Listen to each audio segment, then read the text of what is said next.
बॉलीवुड के एक जाने माने डायरेक्टर प्रोड्यूसर करण जौहर ने हाल ही में कहा है कि वो बॉडी डिस्मॉर्फिया से ही पीड़ित हैं। आखिर बॉडी डिस्मॉर्फिया होता क्या है और उसका क्या इम्पैक्ट हमारे समाज पर इस वक्त पड़ रहा है, इसी पर बातचीत करने के लिए हम पहुंचे हैं। हमारे साथ मौजूद हैं डॉक्टर लोकेश शेखावत। सर, सबसे पहले तो बॉडी डिस्मॉर्फिया क्या है? बॉडी डिस्मॉर्फिया कुछ लोगों को वो ये मानने लगते हैं कि मेरे शरीर का कोई हिस्सा, कोई अंग जो है वो ठीक से नहीं बना हुआ है, उसमें कुछ बनावटी गड़बड़ है।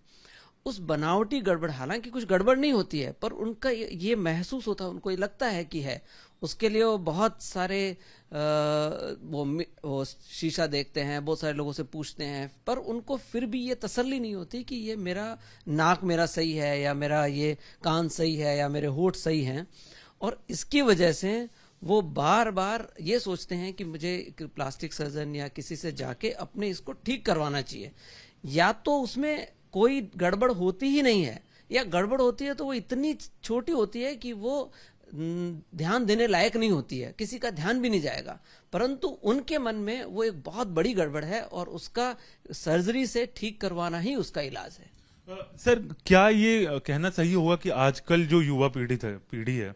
वो बहुत ज्यादा इस तरीके से मनोवैज्ञानिक प्रेशर से जो है गुजर रही है? हाँ, अभी जो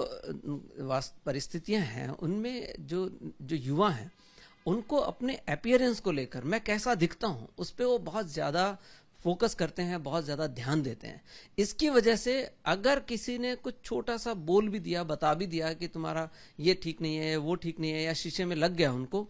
उस बात से भी वो ट्रिगर हो जाते हैं और उसके बाद उनको लगने लग जाता है कि कहीं ऐसा ना हो कि मेरा अपीयरेंस ये गड़बड़ हो, और उसके बाद उसी पर वो सोचने लग जाते हैं। ये जब बहुत ज्यादा सोचकर सिर्फ यही एक उद्देश्य बन जाता है कि ये सर्जरी होगी तभी मैं ठीक हो पाऊंगा, मैं इस छोटे से डिफेक्ट को, या जो बिल्कुल डिफेक्ट है भी नहीं, जो नगण्य है, उसको भी सहन कर पाऊंगा। अगर वो नहीं कर पाते हैं और सारा ध्यान वहीं अटक जाता है, अपनी पढ़ाई लिखाई और सारा काम छोड़कर इसी पे अटक जाते हैं, तो उसमें ये फिर इस बीमारी को हम बॉडी डिस्मॉर्फिक डिसऑर्डर कहते हैं। और वास्तव में जो जो अपीयरेंस को युवाओं में जो ज्यादा वैल्यू करने की बात हो गई, उसकी वजह से ये बॉडी डिस्मॉर्फिक डिसऑर्डर की जो प्रेवलेंस है वो धीरे धीरे हमारे यहाँ भारतीय युवाओं में भी बढ़ रही है। सर, आपके पास बहुत सारे पेशेंट्स आते होंगे जो इस तरीके की परेशानी से या मनोवैज्ञानिक परेशानी से जूझ रहे होते हैं। तो क्या बात होती है, वो पेशेंट क्या पूछते हैं आपसे, और क्या आज की तादाद की अगर हम बात करें तो ज्यादा लोग आ रहे हैं इस तरह की परेशानी से? आजकल ज्यादा लोग आ रहे हैं, और पहले भी था, पर अब थोड़े ज्यादा लोग आ रहे हैं। आने के पीछे कारण क्या है? कई बार जो घर वाले उनको कहते हैं कि हमें तो नहीं लगता कि इसमें कुछ गड़बड़ है, पर वो फिर भी हमें जो है वो बार बार ये जिद कर रहा था, इसलिए हम आपके पास आए। ज्यादातर समय ये लोग प्लास्टिक सर्जन्स के पास जाते हैं, और प्लास्टिक सर्जन की ये जिम्मेदारी हो जाती है कि उनको वो देखें कि अगर बीमारी बॉडी डिस्मॉर्फिक डिसऑर्डर है तो साइकेट्रिस्ट के पास भेजें। पर बहुत बार ऐसा है, अगर वो भेजते भी हैं तो वो जो जो जो मरीज है जिसको बॉडी डिस्मॉर्फिक डिसऑर्डर है, वो हमारे पास आने के बजाय वो फिर भी दूसरे प्लास्टिक सर्जन के पास, तीसरे प्लास्टिक सर्जन के पास, किसी के पास जाके अपनी सर्जरी पर ज्यादा महत्व इंपॉर्टेंस देता है, बजाय कि अपना इस बीमारी को ठीक करवाने के। जबकि दवाइयों से बॉडी डिस्मॉर्फिक डिसऑर्डर ठीक हो जाता है, उसके बाद उसको ये नहीं लगता है कि मेरी अपीयरेंस में कुछ गड़बड़ है। जो अपीयरेंस के अंदर जो गड़बड़ उसको महसूस हो रही है, उसके लिए जो साइकेट्री की दवाइयां हैं वो काफी कारगर हैं और वो दे सकते हैं, उससे ठीक हो जाते हैं।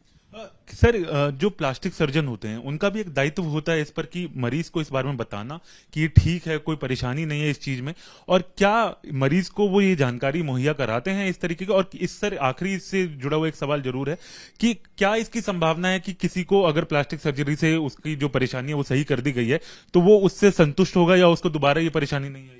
देखिए, अगर बॉडी डिस्मॉर्फिक डिसऑर्डर है तो जब प्लास्टिक सर्जन के पास जाते हैं, ज्यादातर प्लास्टिक सर्जन जो हैं वो बहुत सेंसिटिव होते हैं, और वो एडवाइस भी करते हैं, सलाह देते हैं कि एक बार आप साइकेट्रिस्ट से राय ले लीजिए, ताकि ये हमें ना लगे कि ये बॉडी डिस्मॉर्फिक डिसऑर्डर है, उसका हिस्सा है। जिनको बॉडी डिस्मॉर्फिक डिसऑर्डर नहीं होता है, ऐसे बहुत कम लोग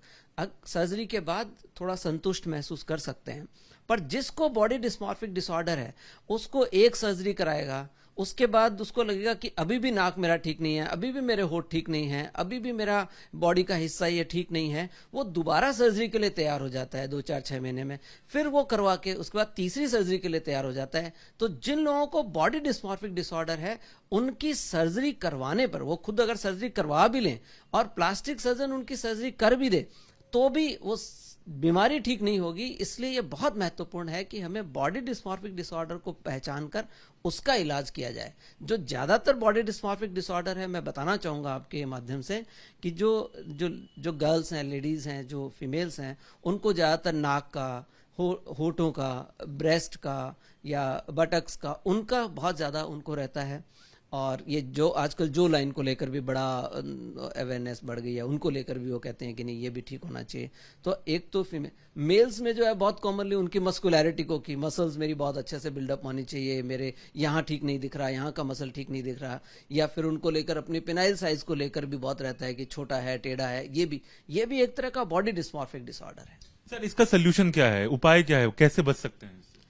इससे बचने का सबसे महत्वपूर्ण तरीका यह है कि जब भी कोई अपीयरेंस को लेकर थॉट आता है कि मेरा ये डिफेक्ट है, मुझे लग रहा है कि डिफेक्ट है, किसी को भी लगे या कोई भी फैमिली में पहचाने, जितना जल्दी हो सके साइकियाट्रिस्ट के पास जाना चाहिए। क्योंकि एक बार अगर ये घर कर गया, कन्विंसिंग हो गया, कन्विक्शन हो गया, बहुत फिक्स हो गया ये बिलीफ, उसको ब्रेक करना बहुत मुश्किल होता है। तो जब भी ये स्टार्ट करे कि मुझे ये अपीयरेंस ठीक नहीं लग रहा, मुझे ये गड़बड़ लग रहा है, आपको बहुत जरूरी है घर वालों को और मरीज को खुद को कि वो सलाह लें, और स्पेशली साइकियाट्रिस्ट से, ताकि उनके वो पहचान लें और उसी हिसाब से जितना जल्दी हो सके इंटरवेन करें, जिससे कि ये आगे समस्या ना हो। और ये बहुत जरूरी है हमारे समाज में कि हम घर में, परिवार में, सब जगह जो अपीयरेंस को लेकर एक दूसरे से कंपैरिजन होता है, अपीयरेंस को लेकर टोकना है, कहना है कि ये काला है, ये इसका नाक ठीक नहीं है, इसका कान ठीक नहीं है, इसका ये ठीक नहीं है, वो सब चीजें भी हमें नहीं करनी चाहिए, जिससे कि वो ट्रिगर हो, बच्चे के दिमाग में वो बिलीफ बैठे। बहुत बहुत शुक्रिया सर बात करने के लिए। तो देखिए, जैसा कि सर ने हमें बताया कि अपीयरेंस को लेकर जिस तरीके से समाज में एक बहुत बड़ा चलन शुरू हो गया है, हमें अपने अपीयरेंस पे बहुत ज्यादा फोकस करने लग गए हैं, वही कारण है कि बॉडी डिस्मॉर्फिया डिसऑर्डर जो है वो कहीं ना कहीं बढ़ता हुआ नजर आ रहा है, और खासकर युवाओं में। तो ऐसे में इन तमाम चीजों का ध्यान रखने की जरूरत है, परिवार के लोगों को भी बहुत ज्यादा ध्यान रखने की जरूरत है। अगर आपको लगता है कि आपके बच्चों में इस तरीके की परेशानी जो है वो शुरू हुई है, तो तुरंत मनोवैज्ञानिक चिकित्सक के पास जरूर जाएं, और उसके बाद उनकी सलाह लेने के बाद ही किसी भी तरीके की चीजें जो है वो करें। क्योंकि इस तरीके की परेशानी जो है अगर दिमाग में घर कर गई तो बहुत उसका असर जो है आपके शरीर पर, आपके बच्चे के ऊपर बहुत ज्यादा पड़ सकता है। बॉलीवुड के जाने माने डायरेक्टर प्रोड्यूसर करण जौहर ने हाल ही में कहा है कि वो बॉडी डिस्मॉर्फिया से ही पीड़ित हैं। आखिर बॉडी डिस्मॉर्फिया होता क्या है और उसका क्या इंपैक्ट हमारे समाज पर इस वक्त पड़ रहा है, इसी पर बातचीत करने के लिए हम पहुंचे हैं। हमारे साथ मौजूद हैं डॉक्टर लोकेश शेखावत। सर, सबसे पहले तो बॉडी डिस्मॉर्फिया क्या है? बॉडी डिस्मॉर्फिया कुछ लोगों को वो ये मानने लगते हैं कि मेरे शरीर का कोई हिस्सा, कोई अंग जो है वो ठीक से नहीं बना हुआ है, उसमें कुछ बनावटी गड़बड़ है। उस बनावटी गड़बड़, हालांकि कुछ गड़बड़ नहीं होती है, पर उनका ये महसूस होता है, उनको ये लगता है कि है। उसके लिए वो बहुत सारे वो शीशा देखते हैं, बहुत सारे लोगों से पूछते हैं, पर उनको फिर भी ये तसल्ली नहीं होती कि ये मेरा नाक मेरा सही है, या मेरा ये कान सही है, या मेरे होठ सही हैं। और इसकी वजह से वो बार बार ये सोचते हैं कि मुझे प्लास्टिक सर्जन या किसी से जाके अपने इसको ठीक करवाना चाहिए। या तो उसमें कोई गड़बड़ होती ही नहीं है, या गड़बड़ होती है तो वो इतनी छोटी होती है कि वो ध्यान देने लायक नहीं होती है, किसी का ध्यान भी नहीं जाएगा, परंतु उनके मन में वो एक बहुत बड़ी गड़बड़ है और उसका सर्जरी से ठीक करवाना ही उसका इलाज है। सर, क्या ये कहना सही होगा कि आजकल जो युवा पीढ़ी है वो बहुत ज्यादा इस तरीके से मनोवैज्ञानिक प्रेशर से जो है गुजर रही है? हाँ, अभी जो परिस्थितियां हैं उनमें जो युवा हैं उनको अपने अपीयरेंस को लेकर, मैं कैसा दिखता हूं, उस पर वो बहुत ज्यादा फोकस करते हैं, बहुत ज्यादा ध्यान देते हैं। इसकी वजह से अगर किसी ने कुछ छोटा सा बोल भी दिया, बता भी दिया कि तुम्हारा ये ठीक नहीं है, वो ठीक नहीं है, या शीशे में लग गया उनको, उस बात से भी वो ट्रिगर हो जाते हैं और उसके बाद उनको लगने लग जाता है कि कहीं ऐसा ना हो कि मेरा अपीयरेंस ये गड़बड़ हो, और उसके बाद उसी पर वो सोचने लग जाते हैं। ये जब बहुत ज्यादा सोचकर सिर्फ यही एक उद्देश्य बन जाता है कि ये सर्जरी होगी तभी मैं ठीक हो पाऊंगा, मैं इस छोटे से डिफेक्ट को, या जो बिल्कुल डिफेक्ट है भी नहीं, जो नगण्य है, उसको भी सहन कर पाऊंगा, अगर वो नहीं कर पाते हैं और सारा ध्यान वहीं अटक जाता है, अपनी पढ़ाई लिखाई और सारा काम छोड़कर इसी पे अटक जाते हैं, तो उसमें ये फिर इस बीमारी को हम बॉडी डिस्मॉर्फिक डिसऑर्डर कहते हैं। और वास्तव में जो जो अपीयरेंस को युवाओं में जो ज्यादा वैल्यू करने की बात हो गई, उसकी वजह से ये बॉडी डिस्मॉर्फिक डिसऑर्डर की जो प्रेवलेंस है वो धीरे धीरे हमारे यहाँ भारतीय युवाओं में भी बढ़ रही है। सर, आपके पास बहुत सारे पेशेंट्स आते होंगे जो इस तरीके की परेशानी से या मनोवैज्ञानिक परेशानी से जूझ रहे होते हैं, तो क्या बात होती है, वो पेशेंट क्या पूछते हैं आपसे, और क्या आज की तादाद की अगर हम बात करें तो ज्यादा लोग आ रहे हैं इस तरह की परेशानी से? आजकल ज्यादा लोग आ रहे हैं और पहले भी था, पर अब थोड़े ज्यादा लोग आ रहे हैं।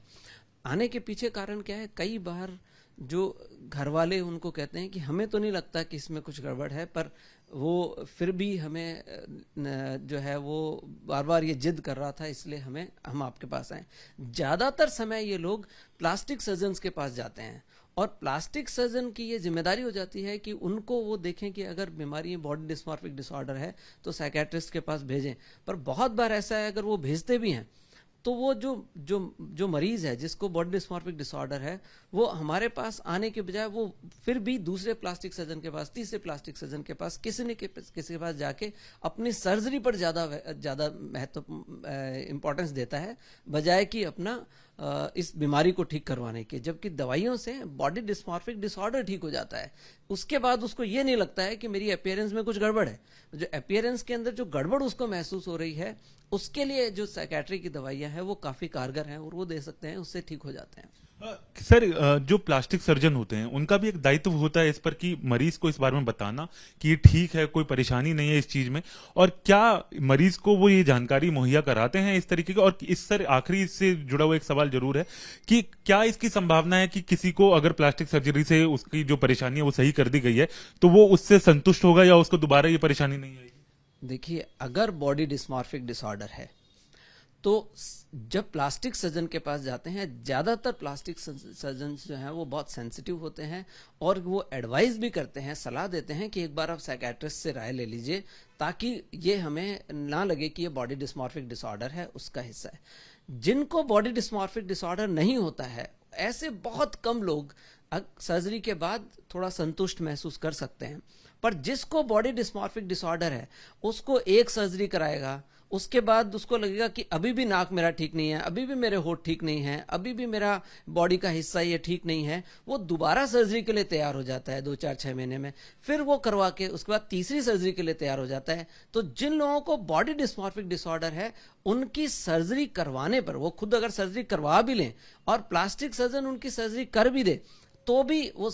बीमारी ठीक नहीं होगी। इसलिए यह बहुत महत्वपूर्ण है कि हमें बॉडी डिस्मॉर्फिक डिसऑर्डर को पहचान कर उसका इलाज किया जाए। जो ज्यादातर बॉडी डिस्मॉर्फिक डिसऑर्डर है, मैं बताना चाहूंगा आपके माध्यम से कि जो जो जो गर्ल्स हैं, लेडीज हैं, जो फीमेल्स हैं, उनको ज्यादातर नाक का, होठों का, ब्रेस्ट का या बटक्स का, उनका बहुत ज्यादा उनको रहता है। और ये जो आजकल जो लाइन को लेकर भी बड़ा अवेयरनेस बढ़ गई है, उनको लेकर भी वो कहते हैं कि नहीं, ये भी ठीक होना चाहिए। तो एक तो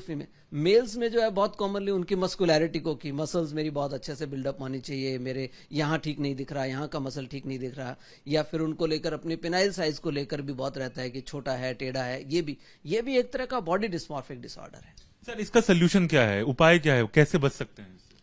इससे बचने का सबसे महत्वपूर्ण तरीका यह है कि जब भी कोई अपीयरेंस को लेकर थॉट आता है कि मेरा ये डिफेक्ट है, मुझे लग रहा है कि डिफेक्ट है, किसी को भी लगे या कोई भी फैमिली में पहचाने, जितना जल्दी हो सके साइकेट्रिस्ट के पास जाना चाहिए। क्योंकि एक बार अगर ये घर कर गया, कन्विंसिंग हो गया, कन्विक्शन हो गया, बहुत फिक्स हो गया ये बिलीफ, उसको ब्रेक करना बहुत मुश्किल होता है। तो जब भी ये स्टार्ट करे कि मुझे ये अपीयरेंस ठीक नहीं लग रहा, मुझे ये गड़बड़ लग रहा है, आपको बहुत जरूरी है घर वालों को और मरीज को खुद को कि वो सलाह लें, और स्पेशली साइकेट्रिस्ट से, ताकि उनके वो पहचान लें और उसी हिसाब से जितना जल्दी हो सके इंटरवेन करें, जिससे कि ये आगे समस्या ना हो। और ये बहुत जरूरी है हमारे समाज में कि हम घर में, परिवार में, सब जगह जो अपीयरेंस को लेकर एक दूसरे से कंपैरिजन होता है, अपीयरेंस को लेकर टोकना है, कहना है कि ये काला है, ये इसका नाक ठीक नहीं है, इसका कान ठीक नहीं है, इसका ये ठीक नहीं है, वो सब चीजें भी हमें नहीं करनी चाहिए, जिससे कि वो ट्रिगर हो, बच्चे के दिमाग में वो बिलीफ बैठे। बहुत बहुत शुक्रिया सर बात करने के लिए। तो देखिए, जैसा कि सर ने हमें बताया कि अपीयरेंस को लेकर जिस तरीके से समाज में एक बहुत बड़ा चलन शुरू हो गया है, हमें अपने अपीयरेंस पे बहुत ज्यादा फोकस करने लग गए हैं, वही कारण है कि बॉडी डिस्मॉर्फिया डिसऑर्डर जो है वो कहीं ना कहीं बढ़ता हुआ नजर आ रहा है, और खासकर युवाओं में। तो ऐसे में इन तमाम चीजों का ध्यान रखने की जरूरत है, परिवार के लोगों को भी बहुत ज्यादा ध्यान रखने की जरूरत है। अगर आपको लगता है कि आपके बच्चों में इस तरीके की परेशानी जो है वो शुरू हुई है, तो तुरंत मनोवैज्ञानिक चिकित्सक के पास जरूर जाएं, और उसके बाद उनकी सलाह लेने के बाद ही किसी भी तरीके की चीजें जो है वो करें, क्योंकि इस तरीके की परेशानी जो है अगर दिमाग में घर कर गई तो बहुत उसका असर जो है आपके शरीर पर, आपके बच्चे के ऊपर बहुत ज्यादा पड़ सकता है। वीडियो जर्नलिस्ट जनिन शर्मा के साथ हरीश झा, न्यूज नेशन, दिल्ली।